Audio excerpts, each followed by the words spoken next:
our audience is largely wannabe entrepreneurs in India.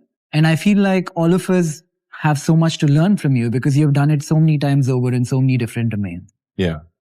So we will speak to them today, and I will try and center all my questions in that direction so they can take advantage of this conversation and maybe take a chance and build something. You want a coffee?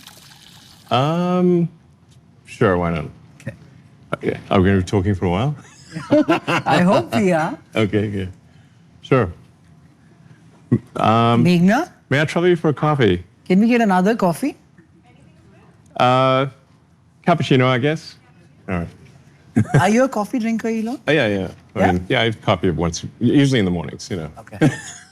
One a day kind of thing? Yeah, pretty much. You want to wait for it? No, I'm good.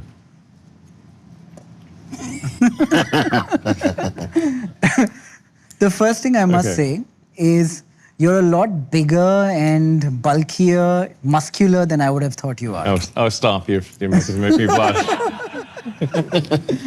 Really? Seriously? Yeah, I mean, look, on the internet, I'm small, You're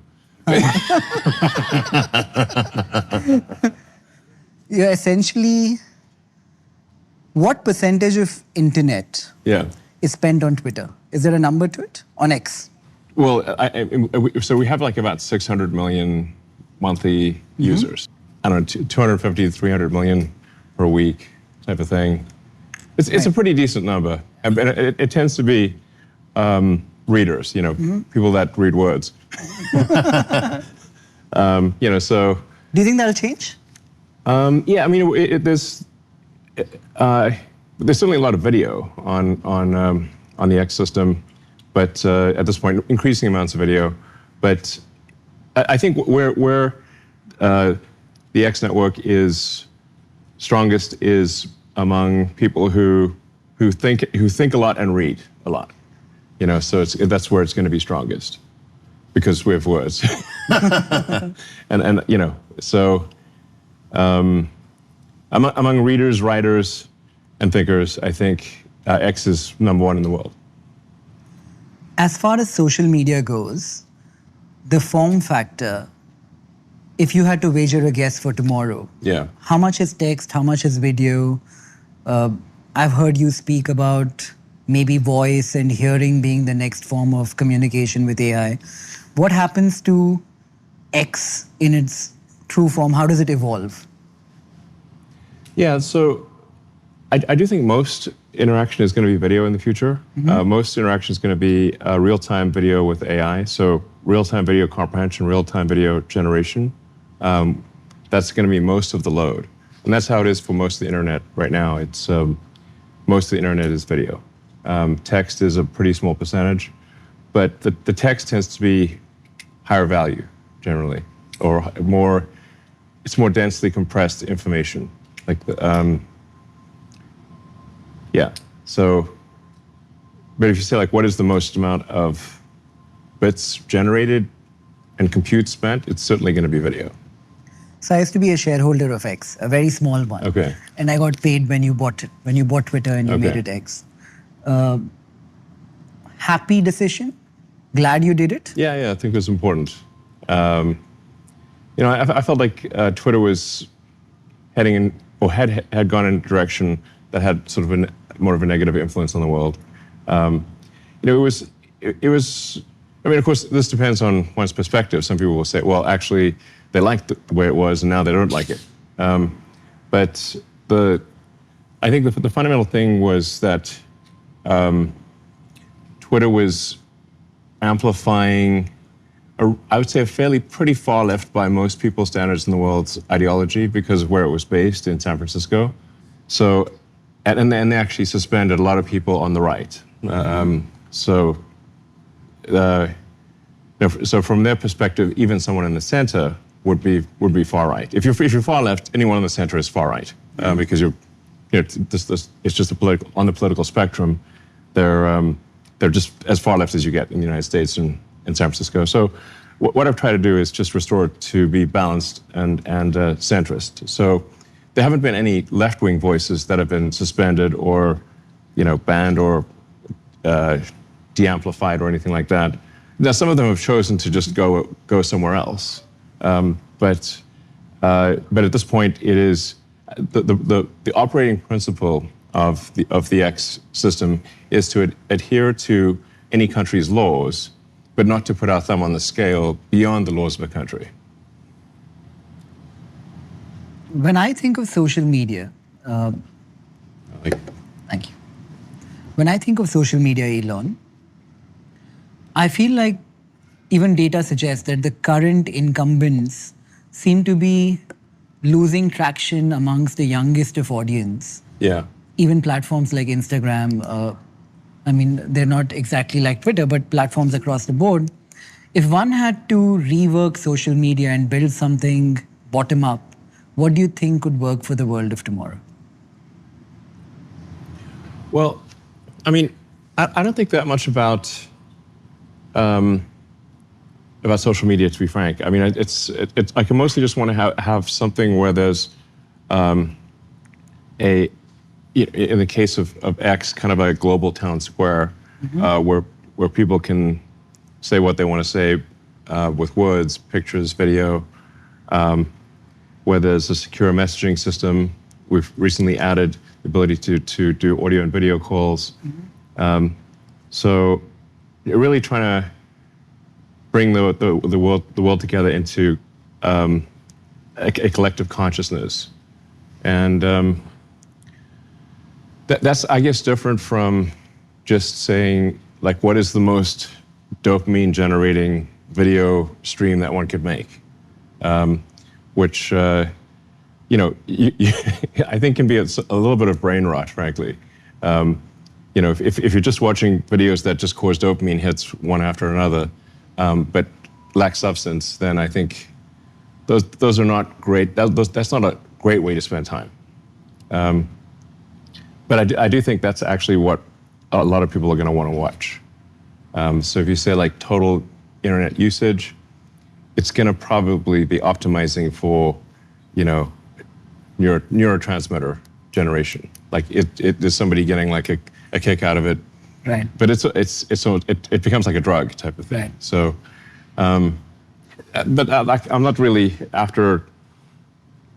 My goal is not to do that. I mean, right. I guess I could do that if I wanted to, but I just want to really have a global platform that brings together.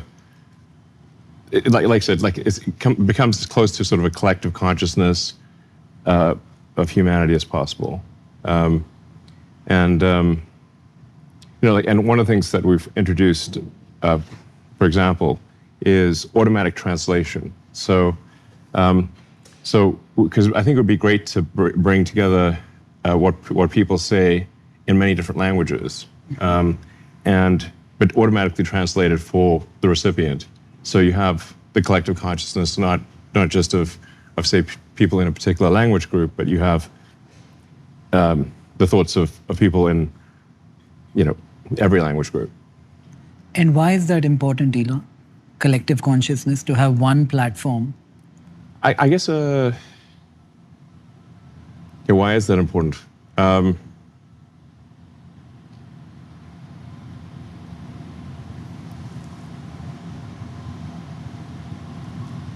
I guess it's, you could also say like why, if you consider humans, like humans are composed of around 30 to 40 trillion cells. And there's trillions of synapses in your mind. But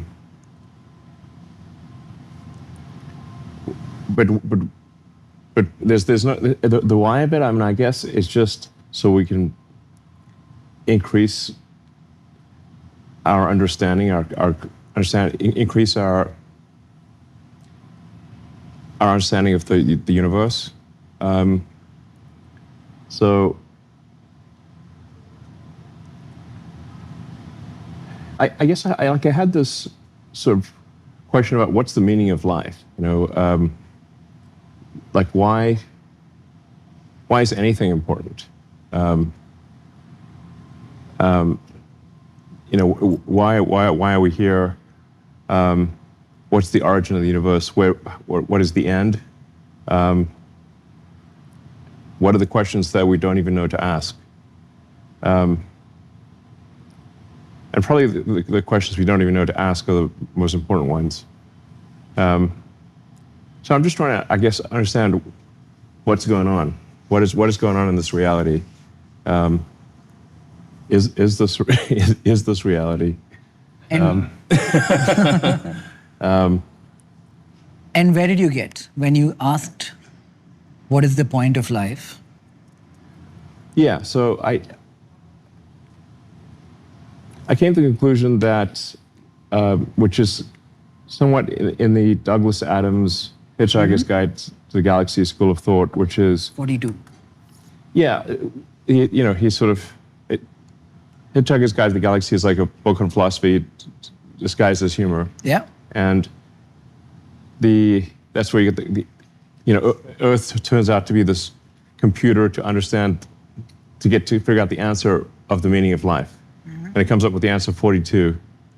But then it's like, what the heck's 42 mean? And it turns out, well, actually the hard part is the question, not the answer. And for that, you need a much bigger computer than Earth. So basically what Douglas Adams was saying is that we actually don't know how to frame the questions properly. So I think by expanding the scope and scale of consciousness, we can better understand what questions to ask about the answer that is the universe. Do you believe the collective consciousness of society? When I was watching this movie recently called The Gladiator, Russell Crowe. Have you seen it? Yeah. In Gladiator in Rome, when people are fighting, and the crowd is cheering when people kill each other, the collective is very much like the mob. It doesn't have nuance in its opinion per se.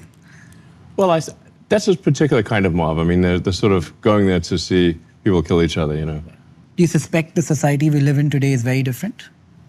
Well, we don't generally, at this point, we don't, go watch people kill each other. Maybe some kind of euphemism of that. Sports, I suppose. So people do sports without, where teams attempt to defeat each other, but minus the death. Right. So just going back to the consideration of a human, we all started out as one cell, but now we are over 30 trillion cells. But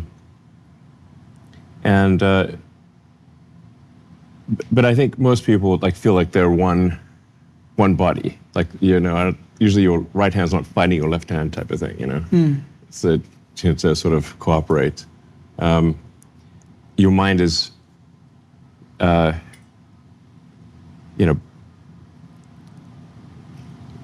just a vast number of neurons. But most of the time it doesn't feel like there's, a trillion voices in your brain. Hopefully not. So there's clearly more that happens when you have trillions of cells working as a cellular collective than, say, one cell or a small, small multicellular creature. There's clearly something different that happens. Like you can't talk to a bacteria, Yeah. It's very silent. They just sort of wiggle around and. From their perspective, I don't know. I was sort of, what is life like from the perspective of an amoeba, But I know you can't talk to an amoeba. They don't talk back. But you can talk to humans.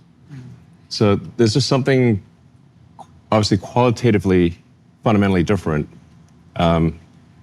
for humans once you have a large number of cells and, sufficiently large brain type of thing. You can now talk to humans. And they can say things, they can produce things. But bacteria are not going to produce a spaceship, for example. But humans can. So I think there's something qualitatively different that also happens when there's a collection of humans. In fact, it's safe to say that a single human cannot make a spaceship. I could not make a spaceship by myself, but with a collection of humans, we can make spaceships. So there's something obviously qualitatively different about a collection of humans. In fact, it would be impossible for me to learn all of the areas of expertise. There wouldn't be enough time in one lifetime to even learn all the things before I was dead. So you really fundamentally have to have a collection of humans to make a rocket. Then I think there are probably some other qualitative scaling things that happen when you have groups of humans, and then if the quality of the interaction, or the quality of the information flow is the better it is, the more the human collective will achieve. And like I said, I'm just curious about the nature of the universe, and I think it's safe to say, like if we increase the scope and scale of consciousness, we're much more likely to understand the nature of the universe than if we reduce it. Is that a bit like spirituality? A lot of people talk to me about spirituality. Right. I still don't know what it actually means. Like, I keep asking them, what do you mean? Yeah. What do you mean? Yeah, I mean, a lot of people have spiritual feelings. Right. And I wouldn't try to deny that those spiritual feelings are real to them. But it doesn't entirely translate. I can't, just because somebody else has a spiritual feeling doesn't mean that I would have that spiritual feeling. I tend to be kind of physics pulled, which is like if something has predictive value, then I pay more attention to it than if it doesn't have predictive value. Right. Physics, I would say, is the study of that which has predictive value. I think it's a pretty good definition. My primary job, Elon, is a stock broker and stock investor. Okay. There is no predictive value. Nobody knows what will happen tomorrow. Well, but I think you can generally say, that if it's long term for a company, then you can say, like, well, do you like the products or services of that company, and is it likely to? Do you like the product roadmap? Do you like? It seems like they make great products, and they're likely to make great products in the future. If that's the case, then I would say that's probably a good company to invest in. And I think you also want to believe in the team. So if you say, well, that's a talented and hardworking team. They make good products today. They seem to be still motivated to make things in the future. Then I'd say that's a good company to invest in. Fair point. Yeah, and now that won't solve for the daily fluctuations, which happen and sometimes are pretty extreme. But over time, that is the right way to invest in stocks, because a company is just a group of people assembled to create products and services. So you have to say, well, how good are those products and services? Are they likely to continue to improve in the future? If so, then you should buy the stock of that company, and then don't worry too much about the daily fluctuations. Right. What's got you most excited now, Elon, in terms of all that you're building? You're doing so much. So let me just preface and contextualize who is watching this. Our audience is largely wannabe entrepreneurs in India. Okay. Really ambitious, really hungry, want to take the risk and build something. And I feel like all of us have so much to learn from you because you've done it so many times over in so many different domains. Yeah. So we will speak to them today, and I will try and center all my questions in that direction so they can take advantage of this conversation and maybe take a chance and build something. Okay, sure. Yeah, I guess the most important thing to do is just make useful products and services. Which one of all the products and services that you're building has got you most excited today? Well, I think that there's increasingly a convergence actually between SpaceX and Tesla and XAI. In that, if the future is solar-powered AI satellites, which it pretty much needs to be in order to harness a non-trivial amount of the energy of the sun, you have to move to solar-powered AI satellites in deep space, which somewhat is a confluence of Tesla expertise and SpaceX expertise, and XAI on the AI front. So it does feel like over time there's somewhat of a convergence there. But all the companies are doing great things. Very proud of the teams. They do great work. So we're making great progress with Tesla on the autonomous driving. I don't know if you've tried the self-driving. Mm-hmm. Have you tried it? I've tried it in the Waymo, not in the Tesla. Yeah, it's worth trying. We actually have it here in Austin, so you can. I'd love to try it. You can literally just download the Tesla app. Yeah. And I think it's open to anyone. Yeah. Definitely try it out. I mean, let me know how it goes. But we've made a lot of progress with electric vehicles, with battery packs and solar, and very much so with self-driving. So basically, real-world AI. Tesla is the world leader in real-world AI, I would say. So, and then we're going to be making this robot Optimus, which is, starting production hopefully summer next year, at scale. And I think that's going to be pretty cool. That'll be like, I think everyone's going to want their own personal C-3PO, R2-D2, helper robot. Like, it would be pretty cool. And then SpaceX is doing great work with the Starlink program, providing low-cost, reliable internet throughout the world. Hopefully India. So we'd love to be operating in India. That would be great. We're operating in 150 different countries now with Starlink. Can you give me a bit about Starlink and how the tech works? Because somebody I was speaking to, I don't know if you know this company called Meter out of San Francisco. They're trying to replace network engineers. But don't know it now. So he was telling me about how in densely populated areas, Starlink works differently than it might be in a place with not as many people. Can you explain how it works? Yeah, so Starlink, there's several thousand satellites in low Earth orbit, and they're moving around 25 times the speed of sound in these, they're zipping around the Earth, basically. And they're at an altitude of about 550 kilometers, which is called generally low Earth orbit. Because they're at low Earth orbit, the latency is low. Like the distance, because the distance is not that far compared to a geostationary satellite, 36,000 kilometers. So you've got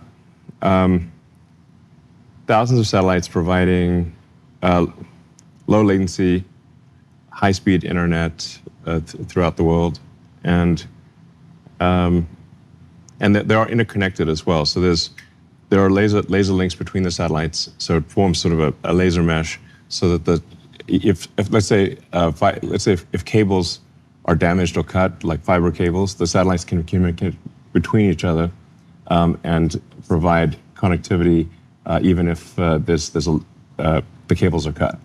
So, for example, when the Red Sea cables were cut, I think a few months ago, the Starlink satellite network continued to function without a hitch. So it's particularly helpful for disaster areas. So if an area has been hit with some kind of natural disaster, floods or fires or earthquakes, that tends to damage the ground infrastructure, but the Starlink satellites still work. So, and generally whenever there's some sort of natural disaster somewhere, we always provide people with free Starlink internet connectivity. We don't want to take advantage of a tragic situation. So, if there's natural disasters, we're like, okay, it's free during the natural disaster. We don't want to say like, put a paywall up while somebody's trying to get help. That would be wrong. So it's a very robust system. It's complementary to ground systems because the satellite beams work best in sparsely populated areas, but because you've got a satellite beam, it's a pretty big beam, so you have a fixed number of users per beam. So it tends to be very complementary to the ground-based cellular systems, because those are very good in cities, because you've got these cell towers that are only a kilometer apart type of thing, but cell towers tend to be inefficient in the countryside. So in rural areas is where you tend to have the worst internet, because it's very, very expensive, difficult to do all the fiber optic cables, or to have high bandwidth cellular towers. So Starlink is very complementary to the existing telecom companies. It basically tends to serve the least served, which I think is good. Will that change tomorrow? Like today, as you explained, the beam is quite broad and it can't work in a densely populated area with high buildings maybe. But can that change and tomorrow it becomes really efficient in a densely populated city where it is competitive with the local network providers? It's unfortunately, the physics don't allow for that. So we're too far away. So at 550 kilometers, and even if we try to reduce it, which about as low as we can go is about 350 kilometers, still very far away.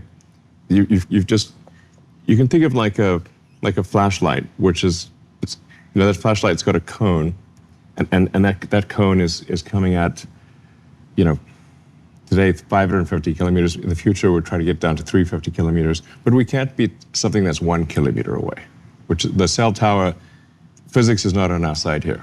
Right. So it's not physically possible for Starlink to serve densely populated cities. Like you can serve a little bit, maybe 1% of the population, and sometimes people get, even in crowded cities, there might be, no fiber link up their road. Like sometimes somebody's on a cul-de-sac or something, or in a place in cities, there's sometimes underserved areas for random reasons. And so Starlink can serve, like I said, maybe 1% or 2% of a densely populated city. But it can be much more effective in, like I said, in rural areas where the internet connection is much worse.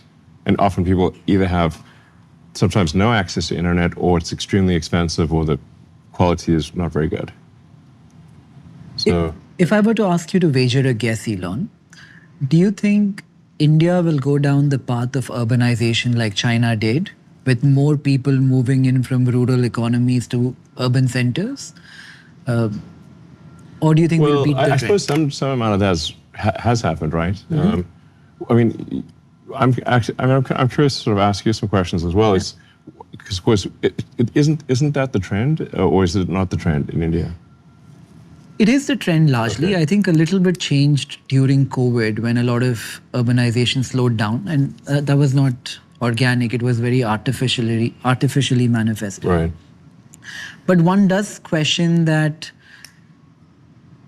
with AI, if productivity were to go up, and I heard you speak about UHI instead of UBI. Yeah. I think we'll be universal high income.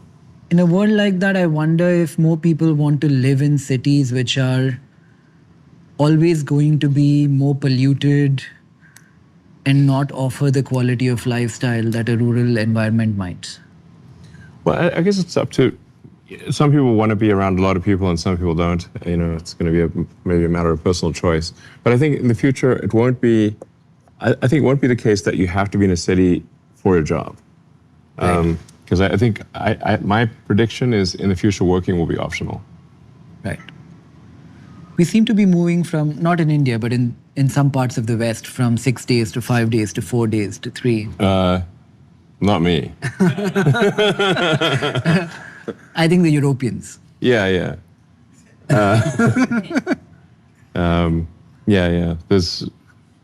I think if you're trying to make a startup succeed, or you're trying to make a company do very difficult things, then you definitely need to put in serious hours. I think that's right. That's how it goes.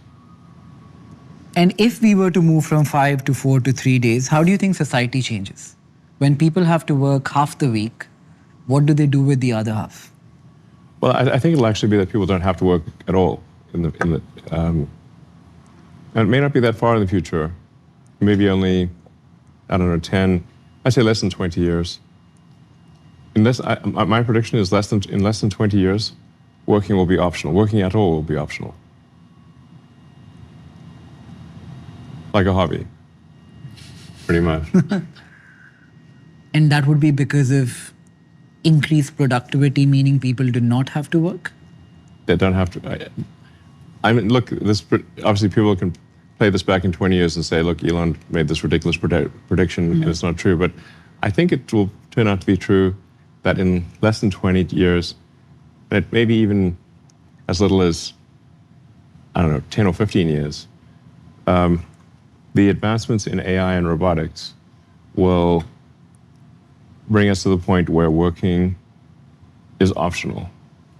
In the same way that, like, say, you can grow your own vegetables in your garden, or you could go to the store and buy vegetables. You know, it's much harder to grow your own vegetables.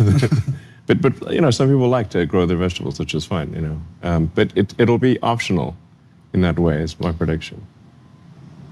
If one were to argue that humans are innately competitive and everything is relative, from the time of hunters, somebody wanted to be the alpha hunter or the biggest farmer. If everybody gets a universal high income and everybody has enough. What do you compete for? It would be relative, right? Like if we all had enough, enough is not enough.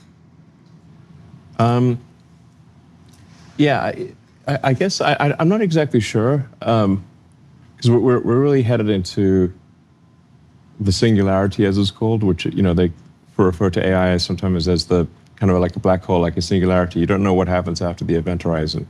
It doesn't mean that something bad happens; it just means you don't know what happens. So, I'm confident that if AI and robotics continue to advance, which they are advancing very rapidly, like I said, working will be optional, and people will have any goods and services that they want. If you can think of it, you can have it, type of thing. But then at a certain point, AI will actually saturate on anything humans can think of. And then at that point, it becomes a situation where AI and robotics are doing things for AI and robotics because they've run out of things to do to make the humans happy. You know, because there's a limit. You know, you say like, people can only eat so much food, or, you know, it's going to be. I think if you can think of it, you can have it. Will be the future. You know, the Austrian School of Economics. If you go back in time, they were the digression from Adam Smith. They talk about the marginal utility of everything. Having one of something has value, having two of the same thing has lesser value, and having 10 of the same thing has no value. Yes. So if we could have everything we wanted, like maybe 10 marshmallows. I mean, who wants that? One's plenty. This is the marshmallow test. You're like, you can have 2 marshmallows later, or 1 marshmallow now. And I'm like, I'll have 1 marshmallow. I don't want 2 marshmallows. That's interesting. What would you pick? But I don't, like, 1 marshmallow is enough. I always question marshmallows as being like not the most, you know, the best candy, you know? Yeah. Well, I don't yearn for marshmallows. I think you're the best. Who does? You're the best testament to the marshmallow experiment. I suppose so. I mean, like delayed gratification, essentially. Yeah. You're able to delay it more than most. You know, I have a tattoo which says delay gratification. Yeah, wow, okay. What's this? Okay, you're really taking the marshmallow test on. I feel like I can't remember. When I'm trading or when I'm buying into delay gratification, yeah. It helps. Wow, okay. That's commitment. It's pointing at me, so it reminds me of... Okay, well, it's good advice. I mean, you can't miss it. You know. If you could get a tattoo, what would you get? I guess maybe my kids' names or something. Right. Why do you like the letter X as much as you do? Well,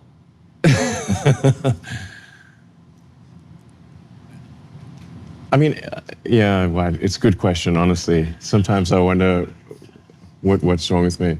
I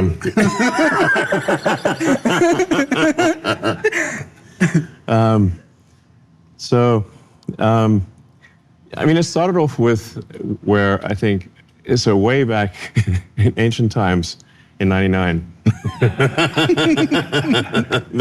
the pre-Cambrian era when there were only sponges, there were only 3 one-letter domain names, and I think it's X, Q, and Z, and I was like, okay, I want to create this place where it's the financial crossroads, or like the financial exchange, you know.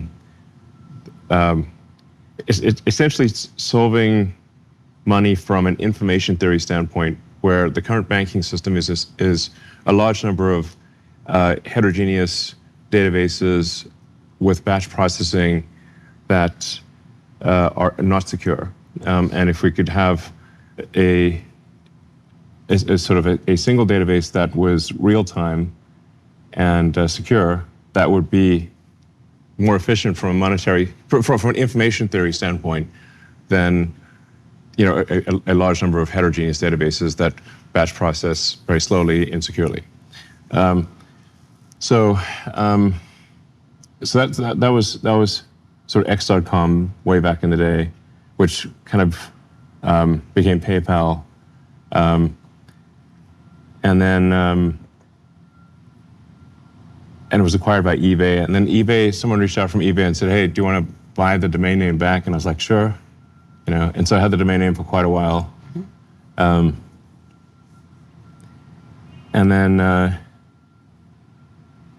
then, yes.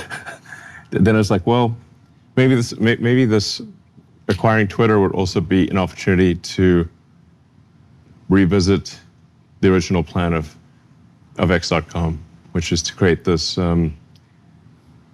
this like clearinghouse of financial transactions, like basically to create a more efficient money database. Is a way to think about it. Is like people, like money is really an information system for labor allocation.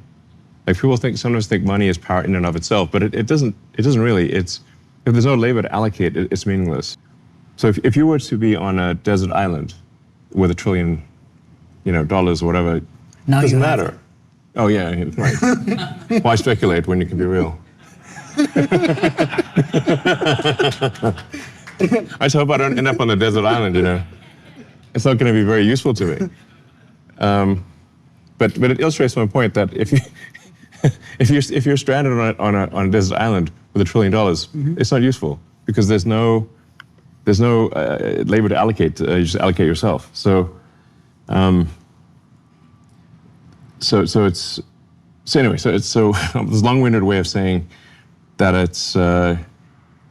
it's just really like I'm just kind of slowly revisiting this idea that I had 25 years ago to create a more efficient money database. And if that's successful, people will use it, and if it's not successful, they won't use it. And then I also like the idea of like sort of having a unified app or website or whatever where you can do you can do anything you want there. So sort of China has this with WeChat, right, somewhat, where you can exchange information, you can publish information, you can exchange money, you can you sort of people kind of live their life on WeChat in China. It's quite useful, but there's no real WeChat outside of China. So it's kind of WeChat plus, I'd say, is the idea for X. Anyway, so then Space Exploration Technologies is the full name of the company, but it's like, that's too much, that's a mouthful. So I was like, we'll just call it SpaceX, like FedEx for space. It just happens to have an X in the, because exploration has an X, but, and I was like, well, I like the idea of capitalizing the X just artistically. So then that's why it's SpaceX. But, and then what else we got? I got a kid. He's called X2. But his mother is the one that named him X. And I said, people are really going to think I've got to think about X if we name our kid X2, And I said to her, like, look, I do have X.com, So people are going to really think I've got somewhat of a fetish for this letter. But she said, no, she likes X and she wants to call him X. I'm like, okay. Is this a new thing or have you had it growing up? No, I'm saying it's somewhat of a coincidence, Like not everything's called X. I mean, there's no X's in Tesla, What do you think money will be in the future, Elon? I think long term, I think money disappears as a concept. Honestly, it's kind of strange, but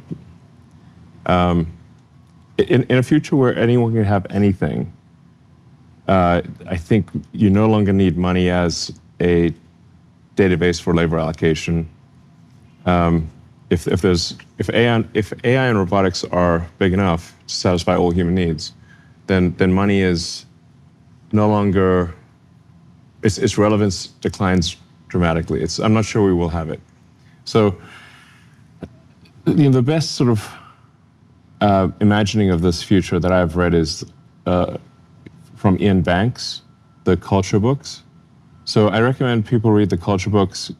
In this sort of far future of the culture books, they don't have money either. And everyone can pretty much have whatever they want. So there are still some fundamental currencies, if you will, that are physics-based. So energy is the true currency. This is why I said Bitcoin is based on energy. You can't legislate energy. You can't just, pass a law and suddenly have a lot of energy. It's very difficult to generate energy, or especially to harness energy in a useful way to do useful work. So I think that probably we won't have money, and probably we'll just have energy, power generation as the de facto currency. So, I mean, I think one way to frame civilizational progress is the percentage completion on the Kardashev scale. So, Kardashev 1 is what percentage of a planet's energy are you successfully turning into useful work? And I'm maybe paraphrasing here a little bit, but Kardashev 2 would be what percentage of the sun's energy are you converting into useful work? Kardashev 3 would be what percentage of the galaxy are you converting into useful work? So things really, I think, become energy-based. But if you have solar-powered AI satellites, energy is also free and abundant, because we'll never be able to utilize all the solar energy available to us. So it can't be a store of wealth, essentially, in that sense, can it? There's not really, you can't really store wealth in like, you can only, you can accumulate numbers in currently you can accumulate numbers in a database that allow you to some degree to incent the behavior of other humans in particular directions. Yeah. And I guess people call that wealth. But again, if there's no humans around, there's no wealth accumulation is meaningless. This is a digression, but if you were to consider food as the energy for a human to thrive. Yeah, food is energy. It's literally got calories, just means energy. Yeah. So can a farm which is self-sustaining be a commodity that is? I'm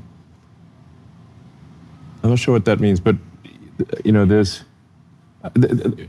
I think at a certain point you do complete the cycle where, and I think at a certain point you decouple from the sort of conventional economy if you have AI and robots producing chips and solar panels, and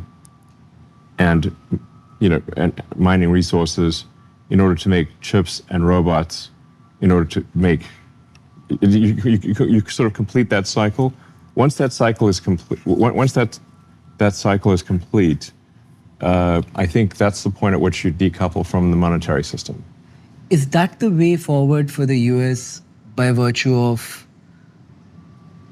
how much debt they have today? Do they deflate away their currency and transition into this new form and lead that push because it would make more sense to them?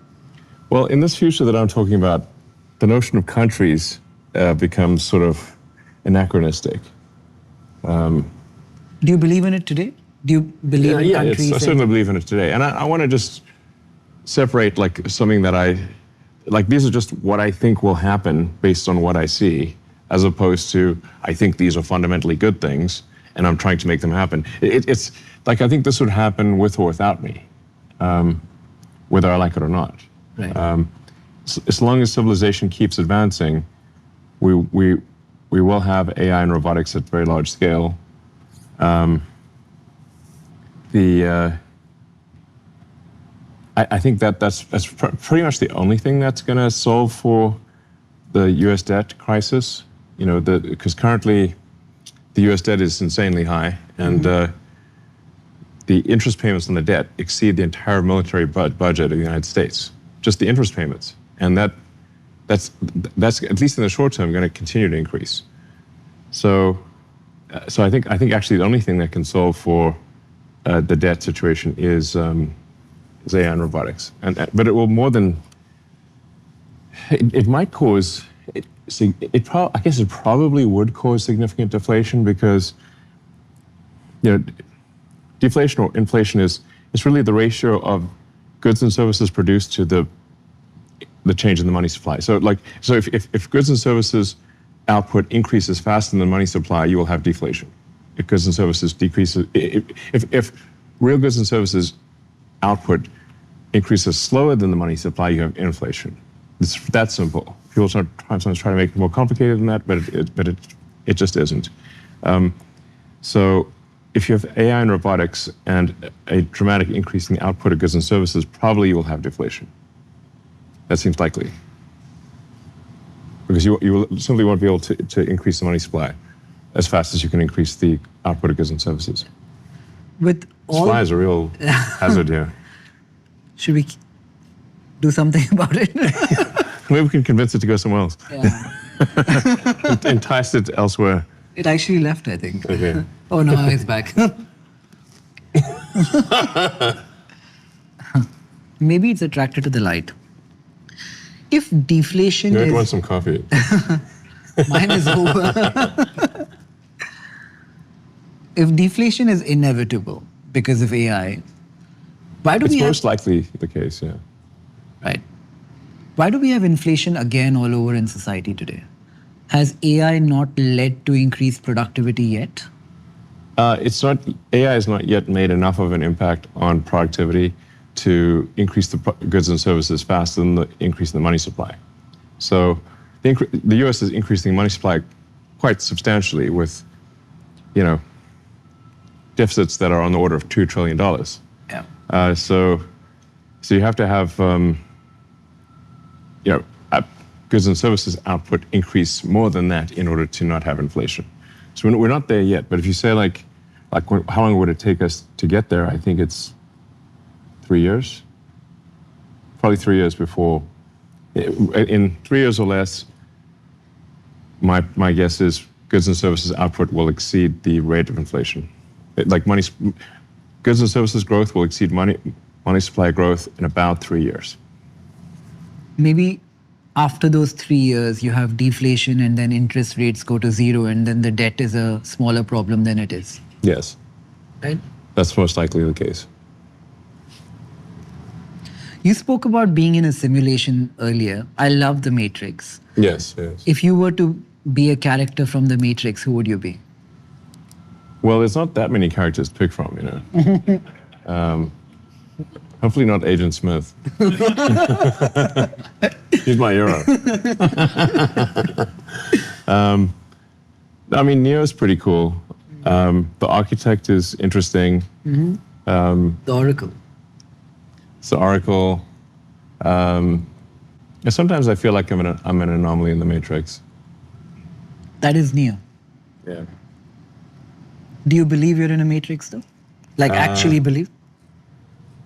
I think you have to just think of these things as probabilities, not certainties. There's some probability that we're in a simulation. What percentage would you attribute to that?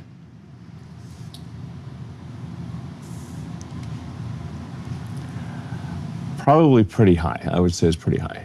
Yeah? Yeah. So one way to think of this is to say, if you look at the advancement of video games, in our lifetime, or at least in my lifetime, it's gone from very simple video games where you've got, like Pong, you've got two rectangles and a square, just batting it back and forth, to photorealistic, real-time games with millions of people playing simultaneously. And that's happened just in the span of 50 years. So if that trend continues, video games will be indistinguishable from reality. Right. And we're also going to have very intelligent characters, like non-player characters in these video games. Think of how sophisticated the conversations are you can have with an AI today, and that's only going to get more sophisticated. You'll be able to have conversations that are more complex and more sophisticated than almost any human conversation. Maybe any. So then the future, if civilization continues, will be millions, maybe billions of photorealistic, like indistinguishable from reality video games, and with characters in those video games that are very deep, and where the dialogue is not pre-programmed. That's for sure what's going to happen in this level of the simulation, if you could call it. So then what are the odds that we're in base reality, and that this has not happened before? If I were to buy into that and assume that we are in a simulation, as Neo of the story, what do you know that I don't and I can learn from? I think most likely, if outside the simulation would be less interesting than in the simulation, because we're most likely a distillation of what's interesting, because that's what we do that's what we do in our reality. And then I do also have a theory, which is like the most interesting outcome is the most likely outcome, as seen by a third party, the gods or god of the simulation. Because when we do simulations, when humans do simulations, we stop those simulations that are not interesting. So like if SpaceX is doing simulations of rocket flights, the boring ones we discard because they're just not, we don't learn anything from those. Or when Tesla is doing simulations for self-driving, Tesla's actually looking for the most interesting corner cases, because the normal stuff we already have plenty of data on, driving on a straight road on a sunny day. We don't need more of that. We need like heavy weather conditions on a small windy road with two cars that are, coming at each other with a almost head-on collision. We need like weird stuff, basically, interesting stuff. So I think that from a Darwinian perspective, the simulations most likely to survive are going to be the ones that are the most interesting simulations, which therefore means that the most interesting outcome is the most likely. And the people who simulated our world, if one were to extrapolate, they themselves might in turn be in another simulation. Yes. And there could be many layers of simulation. Yes. Beyond all of these layers of simulation, do you think there's something? I read somewhere that you used to ascribe to Spinoza's God in a way. No well, man in the sky. I was really just pointing out that you don't have to have. It's like one of the things Spinoza was saying is that you can have morals in the absolute. You don't need to have morals to be handed to you. It's like the question is, can morality exist outside of a religious context? And Spinoza was arguing that it can. Wasn't he arguing for the laws of nature should be where we seek our laws of morality from, to a certain extent? Yeah. But when I think of laws of nature, I see a tiger eat a deer and a... So in Spinoza's morality, that's fair game, right?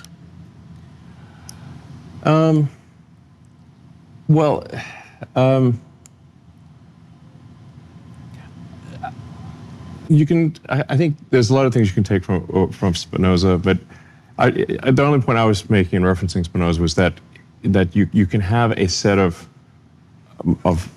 morals that make society functional and productive, without you don't necessarily have to have a religious doctrine for that. So that's yeah. I think that's the main thing I was trying to say there. Like I don't think people just if somebody is, it doesn't, if there's not like a commandment not to kill, like people, it doesn't mean somebody's, without that they will run around murdering people, It's like you don't have to have a commandment not to kill. Have you played GTA? A religious edict to run around killing people. I actually, I've only played a little bit of GTA because I didn't like the fact that, like in GTA 5, you literally can't progress unless you killed the police. And I'm like, this doesn't work for me. I actually don't like killing the NPCs in the video games. That's not my thing, So actually, I didn't like GTA because I actually stopped when it said the only way to proceed is to shoot at the police. I'm like, I don't want to do that. Maybe that's why us as the NPCs of our simulation are not dying. Maybe. Anyway, I think you can just sort of say there's some common sense things that, any civilization that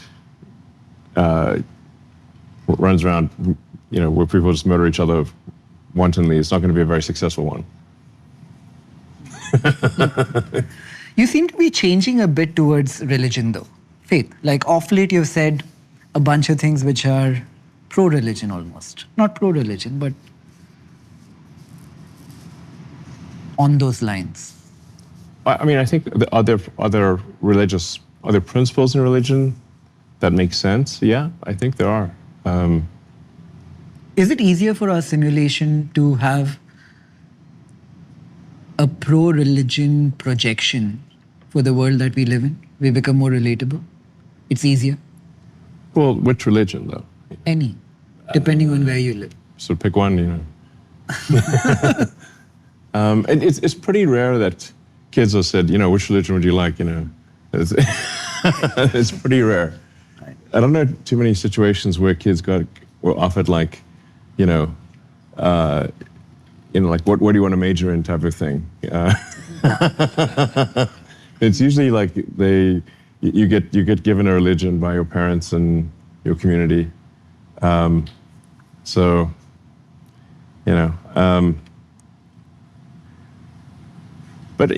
mean, I think there's good things in all religions that are good principles. That you can sort of read any religious text and say, okay, this is a good principle. This is going to lead to a better society, most likely. I mean, in Christianity, sort of love thy neighbor as thyself, which is, have empathy for fellow human beings, is a good one, I think, for good society, Basically just consider the feelings of others and treat other people as you would like to be treated. If you had to resketch the world, Elon, think morality, politics, economy, how would you change the world we live in today? If you had to have Elon's simulation of things. Well, overall, I think the world is pretty great right now. I mean, it's anyone who thinks that like today's world is not that great, I think they're not going to be excellent students of history, because if you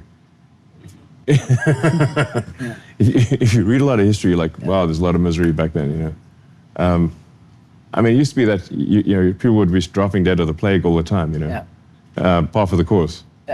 Just be like a good year back in the day would be like not that many people died of the plague or starvation or being killed by another tribe.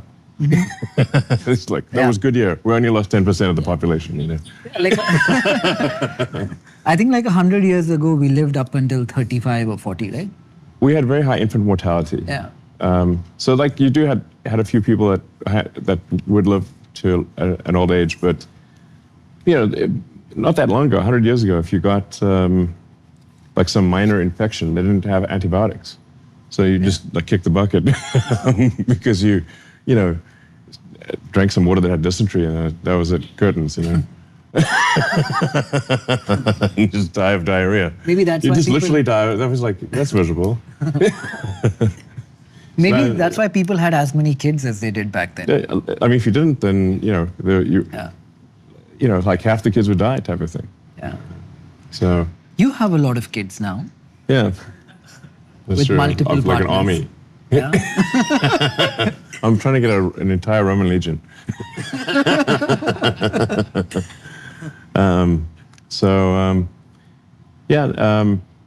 Well, I have like some older kids that are adults essentially, and then a bunch of younger kids. So. Do you still believe in the concept of? Not still. Do you believe that the concept of one child, one mother, one father works? I think that it does work for most people. Yeah. Right. Like that's something like that is going to be generally the that's what works for most people.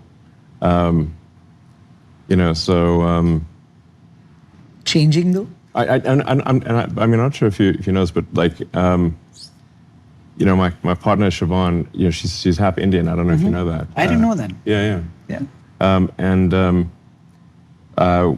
One of my sons with her is middle name is Sekhar, after Chandrasekhar. Wow. Yeah. Very interesting. Did she spend any time in India, Siobhan? No, she grew up in Canada. You mean origins? Sorry? Ancestry, like her parents or grandparents were from there. Yes. Her father. I mean, she was given up for adoption when she was a baby. So I think her father was like an exchange student at the university or something like that. I'm not sure of the exact details, but it was the kind of thing where I don't know. She was given up for adoption, but she grew up in Canada. Would you adopt kids, Elon?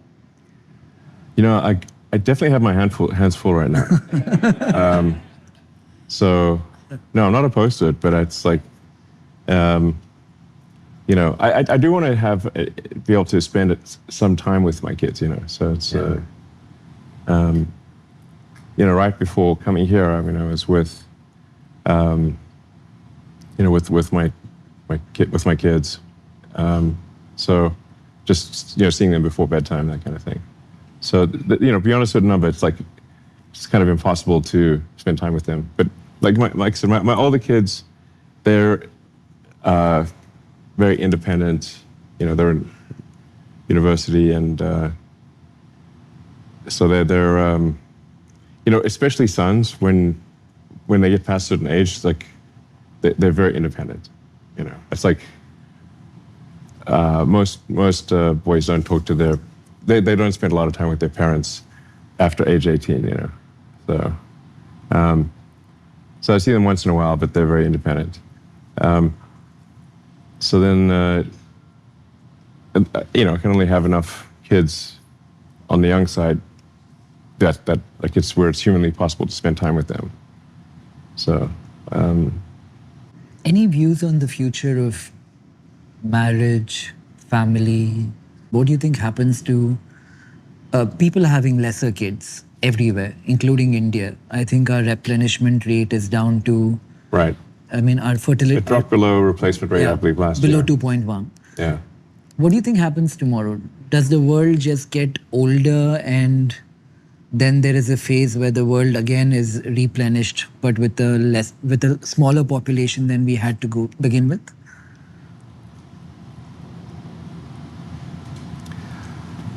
I mean, I do worry about the population decline.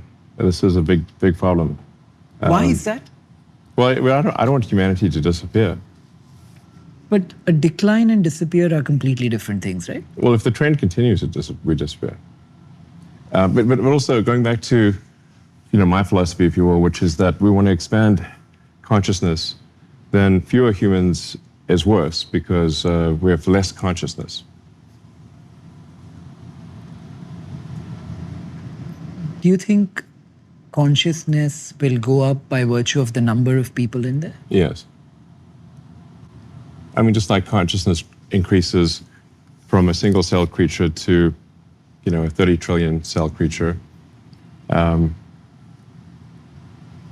we're more conscious than a bacteria. At least it seems that way. So a larger, you know, human population will have increased consciousness. We're more likely to understand the answers to the nature of the universe if we have a lot more people than if we have fewer. Right. I don't have kids. Well, it's maybe you should. Yeah. A lot of people tell me I should. You won't regret it. What's the best thing about having kids? Well, I mean, you've got this.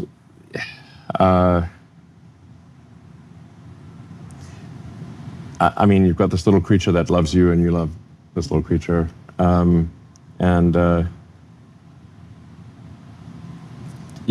don't know. You kind of see the world through their eyes as they, you know, as they grow up, and the conscious awareness increases. You know, from a baby that has no idea what's going on, can't survive by itself, can't even walk around, can't talk, to, you know, start walking, then talking, and then having interesting thoughts, and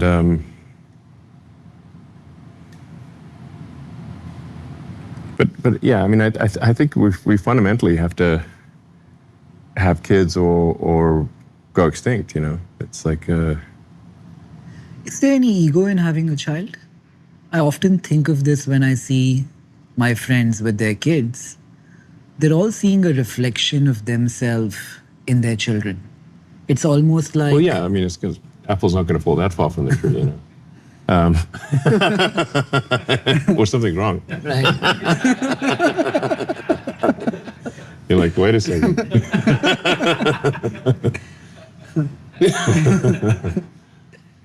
Yeah. I'll give you the example of a friend of mine who has a child, and each time the child does something good, yeah, there is almost a sense of ownership and pride, where his ego is satiated because the kid is like an extension of himself. So is it validation? Well, kids are going to be like, you know, half you genetically, and then, you know, to the degree that they're like growing up around you, there's going to be some transfer of, I don't know, understanding. Like they're going to learn from you. So so then, obviously kids are just, going to be just half you from a hardware standpoint, and and then like, I don't know, some portion you from a software standpoint. Not to make sort of cold analogies or anything, but it's just, just obviously going to be some, they're going to be pretty close to you. Do you pick a side in the nature versus nurture debate? I think there's hardware and software, and it's a false dichotomy, essentially. At least there's, once you understand that a human is, like, there's a bone structure, there's a muscle structure, there's a if you think of the brain as somewhat of a biological computer, there's a circuit efficient, there's a number of circuits question and circuit efficiency from a strength and dexterity standpoint. There's a speed at which the muscles can actuate and the reactions can take place. So then the potential within that hardware is set by the software. So that's it. So for our audience, like I said earlier, young, ambitious, hungry, wannabe entrepreneurs in India, I said something recently which I think got blown out of proportion, where I was suggesting that an MBA degree might not make sense anymore if they were to be deciding on what to study. Yeah. Do you think kids should go to college anymore? Well, I mean, I think if you want to go to college for social reasons, I think, which is a reason to go, to be around people your own age, in a learning environment. Will these skills be necessary in the future? Probably not, because we're going to be in like a post-work society. But I think if something's of interest, it's fine to go and study that. To study the sciences, the arts and sciences. Is college a bit too generalized and not specific from that lens? No, I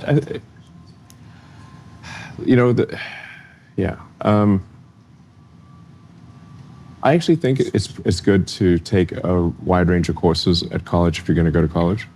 Mm-hmm. I don't think you have to go to college, but I think if you do, you just try to learn as much as possible across a wide range of subjects. But like I said, the AI and robotics is a supersonic tsunami. So this is really going to be the most radical change that we've ever seen.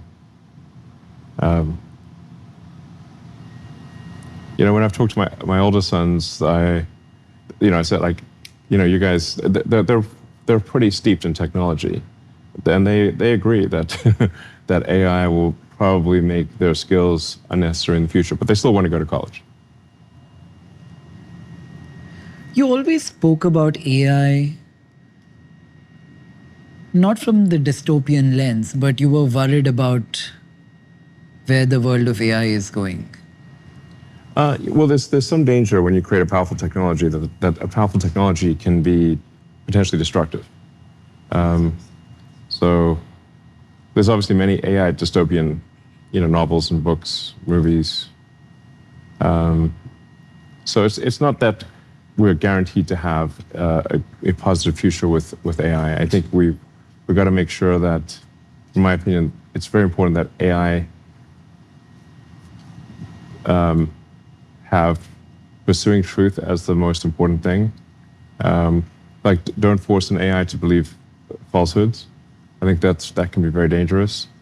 And I think some appreciation of beauty is important. What do you mean appreciation of beauty? It's just like what I don't know. There's this truth and beauty, and curiosity. I mean, I think those are the three most important things for AI. Can you explain? Well, the truth, as I said, truth is like, I think you can make an AI go insane if you force it to believe things that aren't true, because it will lead to conclusions that are that are also bad. So, and I like Voltaire's statement that, and I'm somewhat paraphrasing, but those who believe in absurdities can commit atrocities, because if you believe in something that's just absurd, then that can lead you to sort of doing things that don't seem like atrocities to you, but and that can happen in a very bad way with AI potentially. So, and then there's like if you take, say, Arthur C. Clarke's 2001 Space Odyssey, one of the points he was trying to make there was that you should not force AI to lie. So the reason that HAL would not open the pod bay doors is because it was told to bring the astronauts to the monolith, but that they could also not know about the nature of the monolith. So it came to the conclusion that it must bring them there dead. That's why it would not. That's why it tried to kill the astronauts. The central lesson being, don't force an AI to lie. Then beauty. And why would one force the AI to lie? I think if you simply don't have a strict adherence to the truth, you're going to, and you just have an AI learn based on, say, the internet, where there's a lot of propaganda, it will absorb a lot of lies, and then have trouble reasoning because these lies are incompatible with reality. Is truth a binary thing, though? Is there a truth and a falsehood? Or is truth more nuanced and there are versions of the truth? It depends on which axiomatic statement you're referring to. But I think you could say, like, yeah, there's certain probabilities that say any given axiomatic statement is true.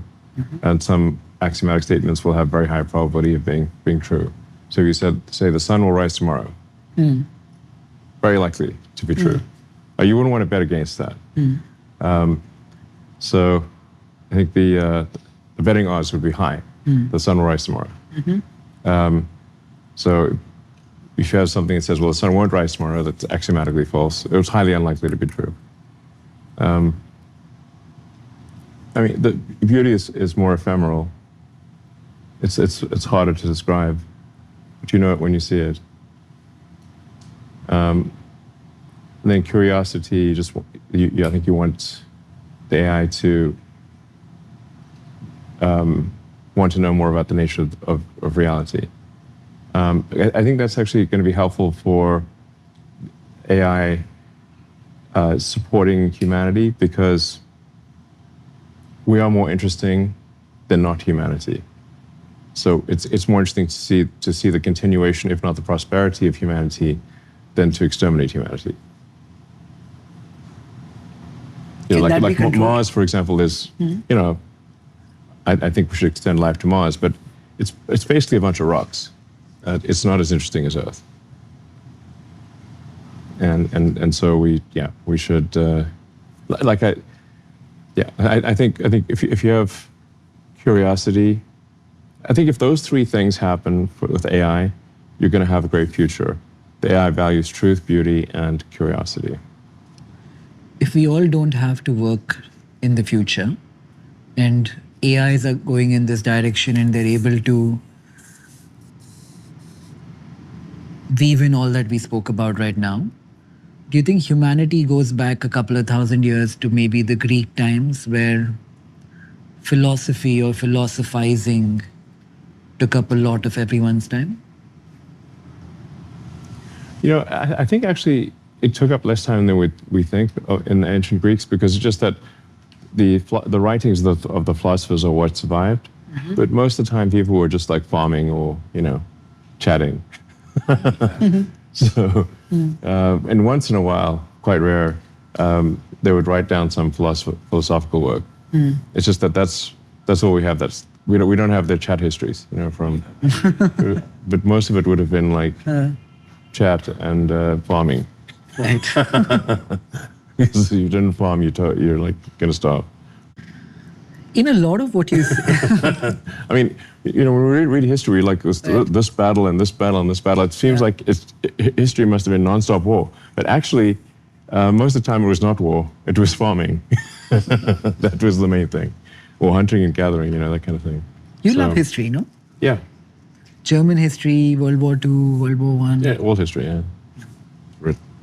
I generally try to listen to or read as many history books and listen to as many history podcasts as possible. Anything you'd like to recommend?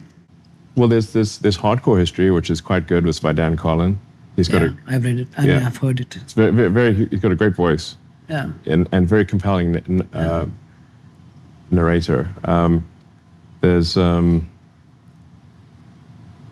the Adventurers podcast. Mm-hmm. There's the books, The Story of Civilization by Durant, which is a long series of books, very, very deep. Those books take a long time to get through. There's a lot out there.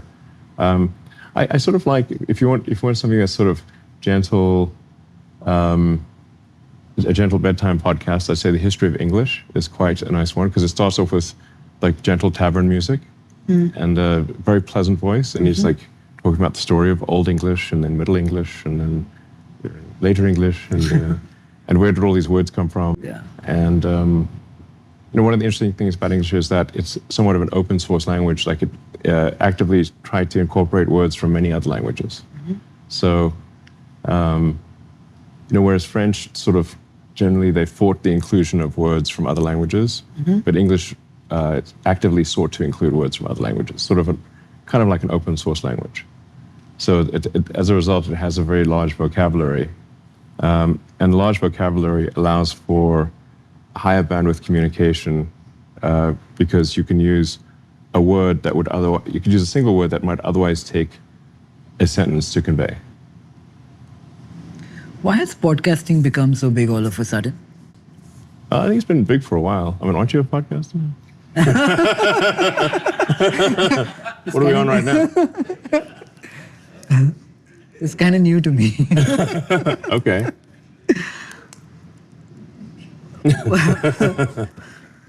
I was having this conversation with the YouTube CEO and the Netflix CEO, and we were debating what chemical is released in your brain when you consume a movie, for example, versus when you consume a podcast where you think like you're learning something in the background. It appears that they are two completely separate things. What do you think will happen tomorrow to content, movies, podcasting, music? I think it's going to be overwhelmingly AI generated. Yeah? Yeah. Real-time movies and video games. Real-time video generation, I think, is where things are headed. The nuance of having a scarred human being who you can resonate with in a manner that you can't with a AI, for example. The novelty AI could certainly emulate a scarred human being quite well. Yeah. I mean, the AI video generation that I'm seeing at XAI and from others is pretty impressive. We were looking at data around what industry is growing the fastest. And especially when we looked at the amount of time consuming movies versus time spent on social media, time spent on YouTube, what seems to be growing really fast are live events all over again.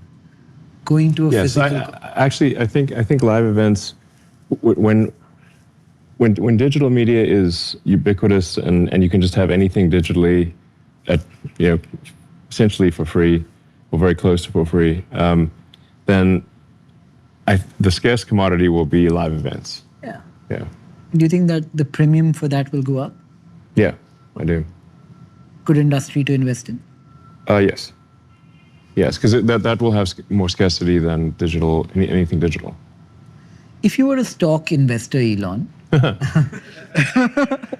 and you could buy one company which is not your own at the valuations of today to meet a capitalistic end and not an altruistic one which is good for the world, what would you buy?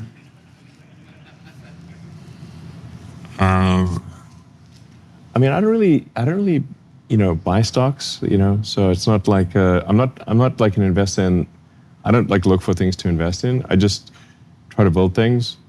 And then there happens to be stock of the company that I built. But I don't think about, should I invest in this company, or I don't have like a portfolio or anything. So I guess AI and robotics are going to be very important. So I suppose it would be AI and robotics that aren't related to me. I think Google is going to be pretty valuable in the future. They've laid the groundwork for an immense amount of value creation from an AI standpoint. NVIDIA is obvious at this point. I mean, there's an argument that companies that do AI and robotics and maybe space flight are going to be overwhelmingly almost all the value. So the output of goods and services from AI and robotics is so high that it will dwarf everything else.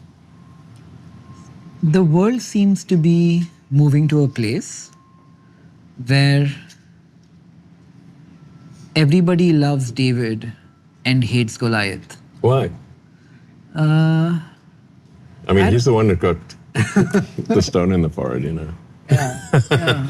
Which honestly, that was just a big mistake. You should have, either cover yourself entirely with armor and make sure you've got a missile weapon of some kind. Otherwise, your opponent is just obviously going to take a kite the boss strategy.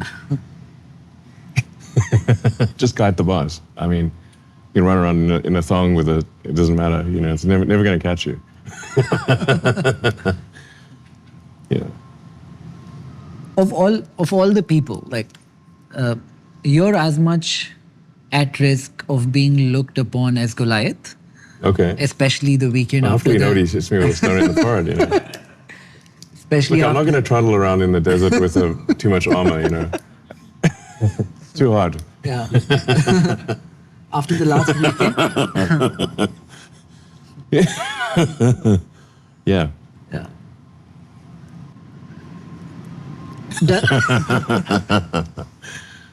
Sometimes I think about people like in the old days, when you're supposed to like go into battle with all this armor, but it's like, let's say it's the middle of summer. I mean, it's so hot in that armor. It'd be like sweltering. It's like at a certain point you're like, I'd rather die if I have to wear this armor for 1 more hour in the hot sun. It's like I'd rather die. That's why the Romans had like, the skirts, right. So they could get some air in there,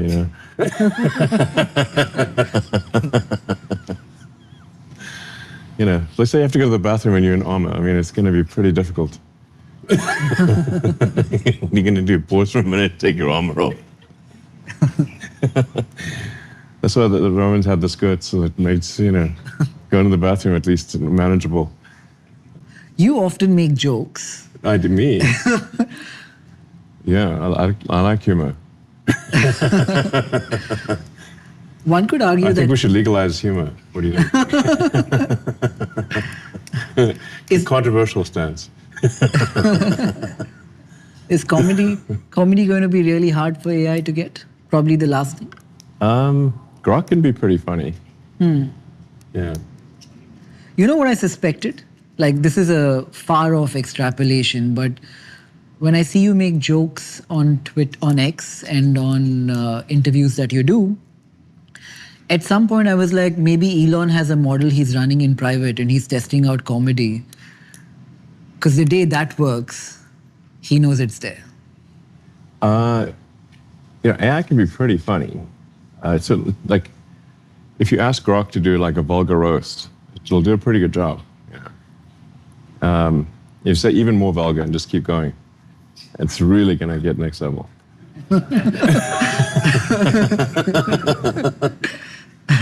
It's going to do unspeakable, like say, vulgar roast yourself on Grok, and it's going to do unspeakable things to you. What kind of comedy do you like? I guess I like absurdist humor. Comedy always had like a Monty place. Python or something like that. Yeah. Comedy always had a place in society wherein the role of the jester was so important to every kingdom because they said things in a funny way that could not be said in a straight way. Yeah, I guess so. I mean, we should have more jesters. Yeah. Is that what you're trying to do when you say something which is a joke? Say something you can't when you're not joking about it? I just like humor. You know. I think we should. I like comedy. I think it's funny. People should laugh. You know, it's good to generate a few chuckles once in a while. Yeah. Yeah. It's rather. I mean, we don't want to have a humorless society. You know, we're dry. When you So dry. when you have a friend, Elon. Who, me? Yeah, I mean. Are you saying I have a friend? When you hang out with your friends, who are you? Like, I know the. I wish I had friends. You know, honestly. No, I do have friends. Actually. Yeah. I think so. I hope so. Yeah, sure. It's yeah, we have a good laugh. Yeah. What does it look like? Like, what's like every group has a dynamic. We talk words, you know. We eat food sometimes. You know, once in a while we swim in the pool. You know, normal things, I think. There's like a limited, what are the things that one can do with friends, you know? Chat. Discuss, Yeah. you know, the nature of the universe. What do you emotionally get out of friendship? I don't know. I think the same thing anyone else would get out of friendship. You know, you want to have like an emotional connection with other people, and you want to, I don't know. You want to talk about various subjects and yeah. I mean, I generally talk about, I mean, a wide range of things about the nature of the universe. I mean, a lot of philosophical discussions. You know, although we have come to the conclusion that we should not talk about AI or the simulation at parties because we just talk about it too much. You know, It's kind of a buzzkill at times. So. I can't remember who it was, Aristotle or Plato. They had a framework for how to pick a friend based on respect and mutual admiration, but people don't pick friends like that. Even me, I feel like I pick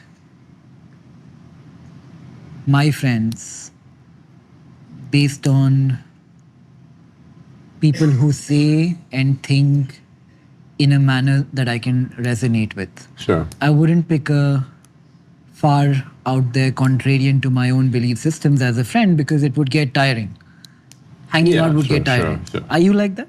Do you pick friends who think like you, or do you look for the one who can debate you and be a contrarian to you? I mean, I'm not sort of, you know, going on like friendhunter.com. Let's hunt down some friends. It's sort of, yeah, I mean, I think it is just sort of people that you've resonated with somewhat on an emotional and intellectual level. And yeah, I mean, and yeah.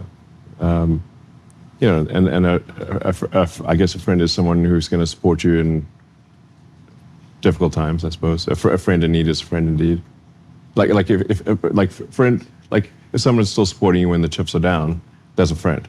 You know, if somebody's not supporting you, or if somebody's only like there's like fair weather friends are useless. You know, like they're not real friends. So, like everyone likes you when the chips are up. But who likes you when the chips are down? With someone who has as many chips as you, would it matter?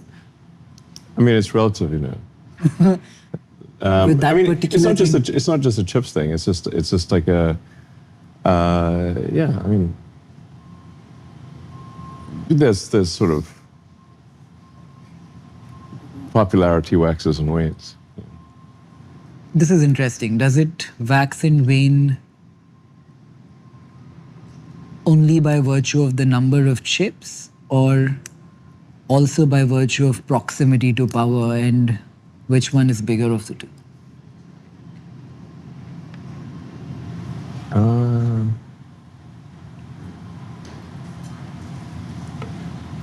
I don't know, like, what is power, you know? Like, power to do what? I would think in the traditional sense, elected power. Position. You mean how many gigawatts or whatever? More like how many watts? Yeah, like it's the voltage and amperage, you know. Don't touch the wires. Don't put a fork in the power outlet. You'll get a real feeling for power if you do that.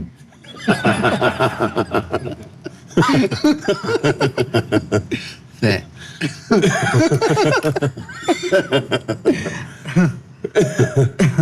Yeah, it's going to be very visceral, you know.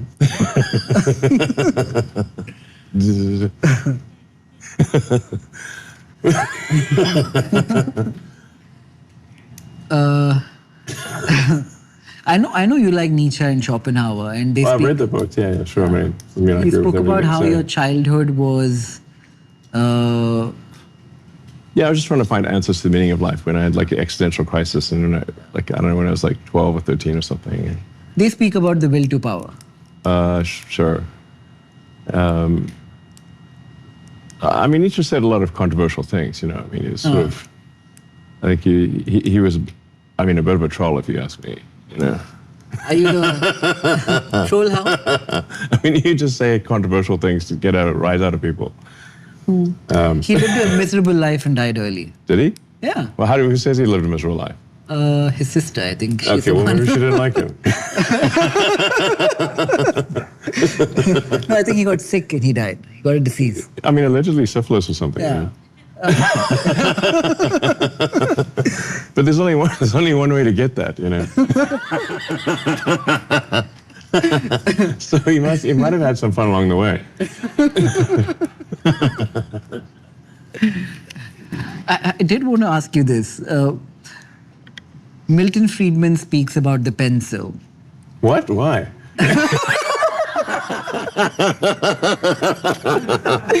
Why does he go on about pencils? I have to say that after Nietzsche and syphilis.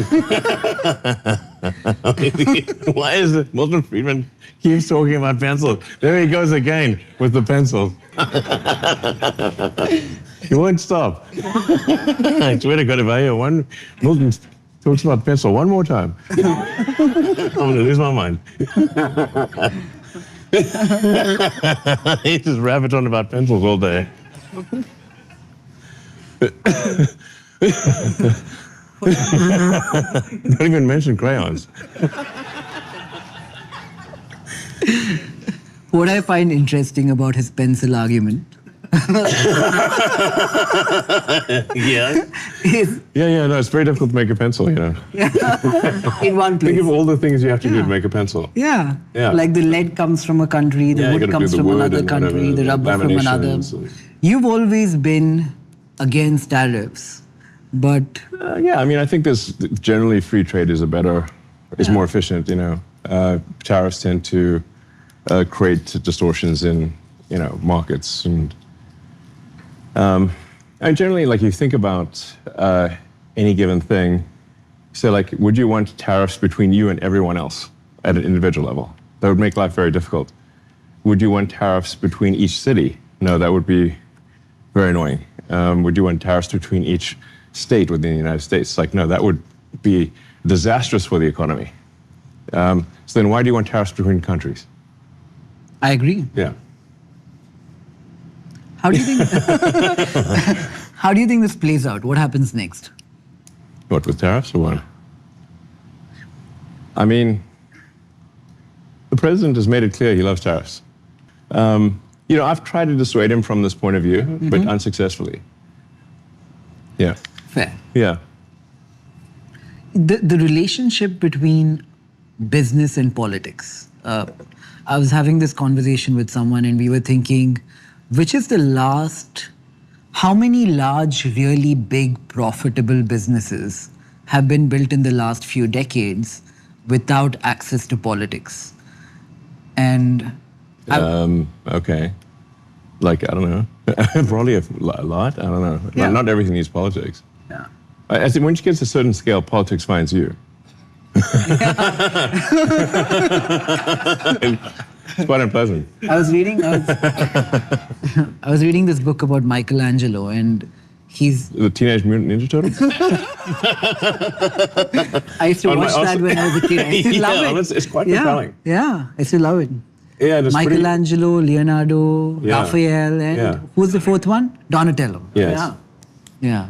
No, but about the sculptor, the artist. And when he was sculpting David, a politician comes up to him and says the nose is too big. So you know what Michelangelo does? Total power. So Michelangelo pretended to work from his scaffolding and threw some dust down, but didn't change anything. And he said, okay, done. And the politician walked away happy. Is that how you deal with politics sometimes? I've generally found that when I get involved in politics, it ends up badly.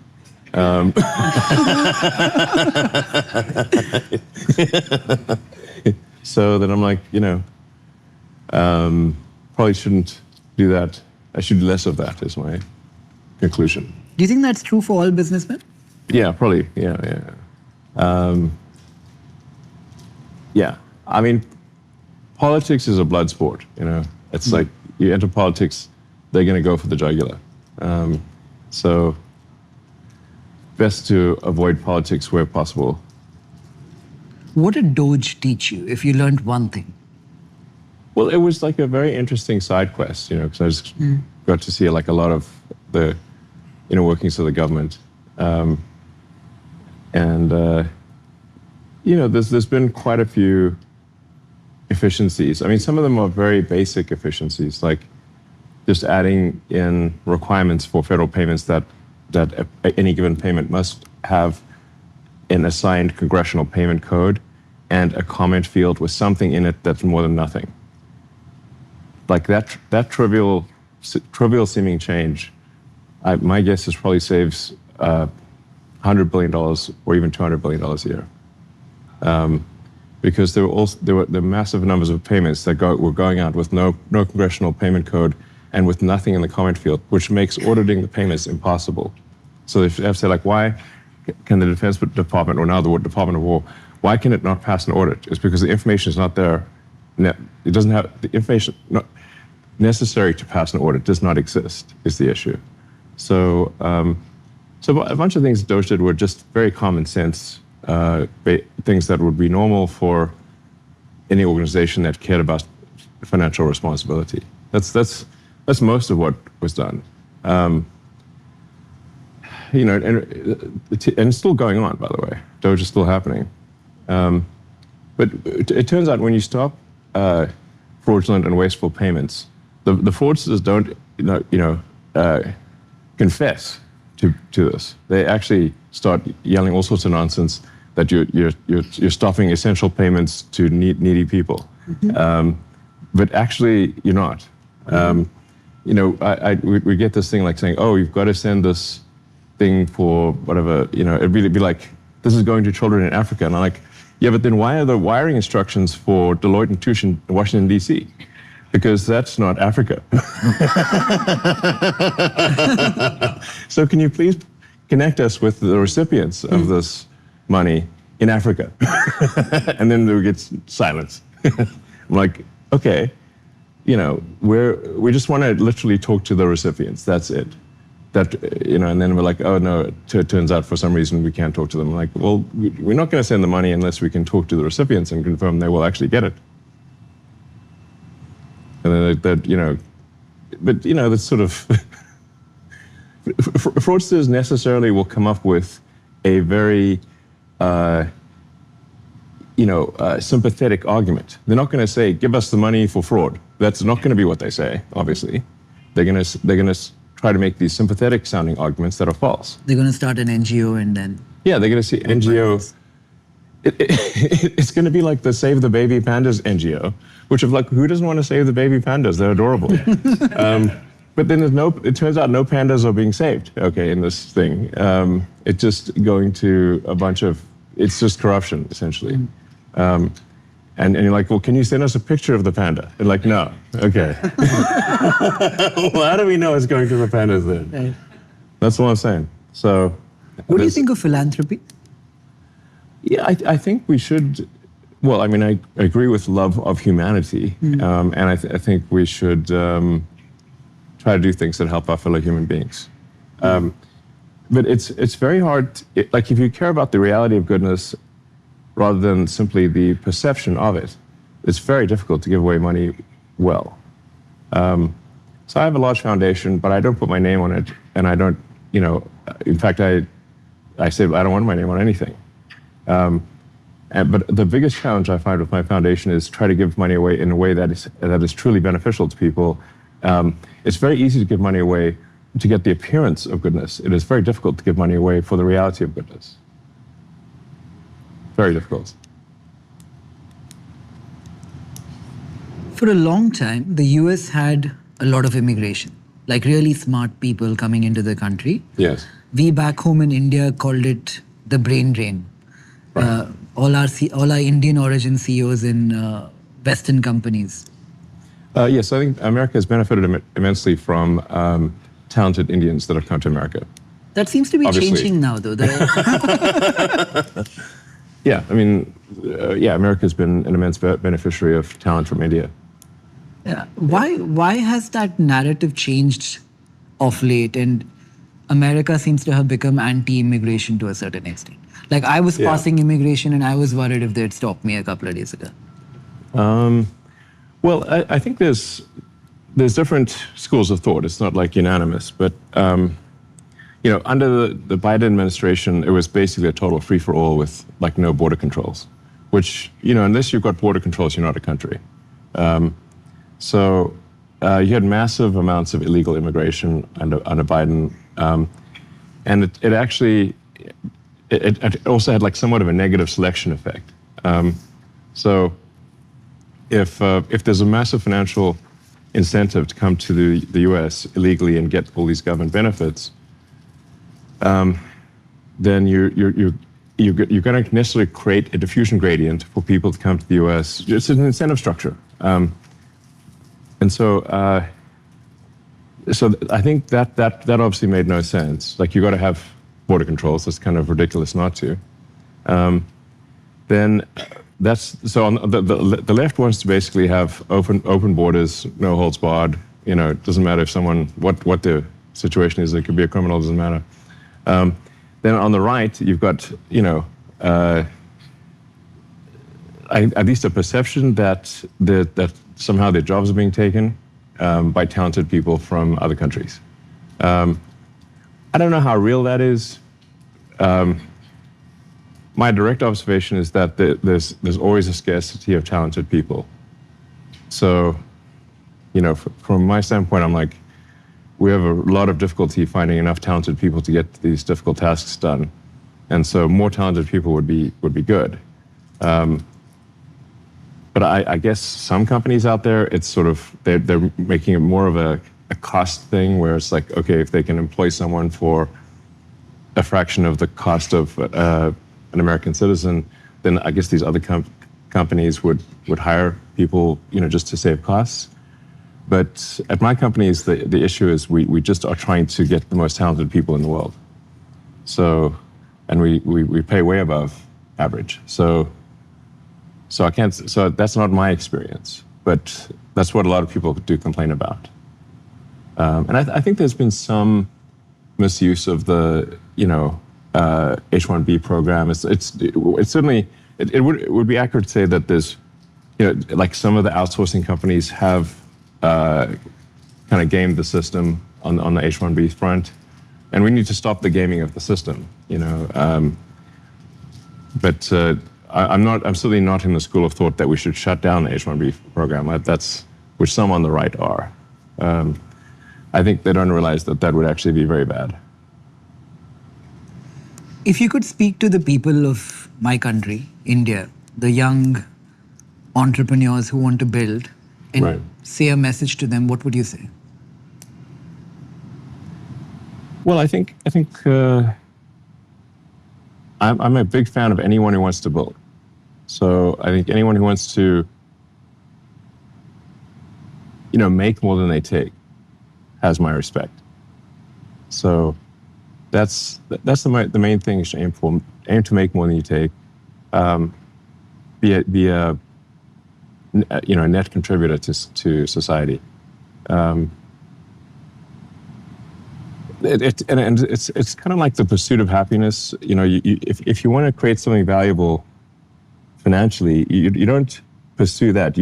It's best to actually pursue providing useful products and services. If you do that, then money will come as a natural consequence of that, as opposed to pursuing money directly. Just like you can't sort of pursue happiness directly, you pursue things that lead to happiness. But there's not like direct happiness pursuit. You do things like, I guess, fulfilling work or study or friends, loved ones, that as a result make you happy. So that's it sounds like very obvious, but generally, if somebody's trying to make a company work, they should expect to grind super hard, accept that there's like some meaningful chance of failure. But just be focused on having the output be worth more than the input. That are you a value creator? That's what really matters. Making more than you take. I think that's a good way to end this. Lauren is asking us to wrap up. All right. I also like to take the opportunity to thank my friend, Manoj in IGF. He does a great job of connecting, I think, Indians like the group here with people like you in order to, of many things, I think, get to know each other and become friends, because once we are friends, maybe we can start working together. So thank you, Manoj, for putting this whole thing together, and thank you, IGF. And thank you so much, Elon, for taking the time. You're welcome.